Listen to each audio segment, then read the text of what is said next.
बोलवाड येथे विविध विकास कामांचा आमदार डॉक्टर सुरेश बोखाडे यांच्या हस्ते शुभारंभ।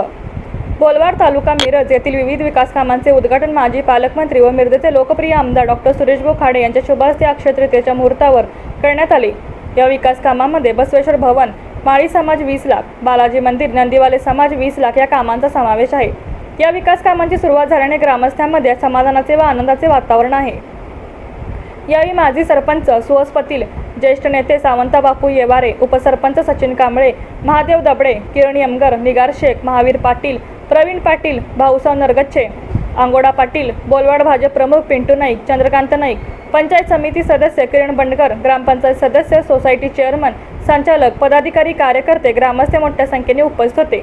बोलवाड तालुका मिरज येथील व्यंकटेश्वर मंदिर, नंदीवाले समाज सभा मंडप बांधण्याच्या कामाचा शुभारंभ बुधवारी अक्षय तृतीयेच्या मुहूर्तावर माजी पालकमंत्री आमदार डॉक्टर सुरेश बोखाडे यांच्या शुभ हस्ते संपन्न झाला।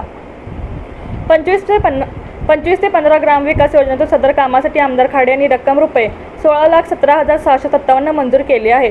त्याचप्रमाणे महात्मा बसवेश्वर भवन, माळी समाज बांधकामासाठी आमदार खाडे यांच्या स्थानिक विकास निधीतून 20 लाख रुपये मंजूर करण्यात आले आहेत। या कामाचे भूमिपूजन देखील आमदार डॉक्टर सुरेश बोखाडे यांच्या हस्ते करण्यात आले।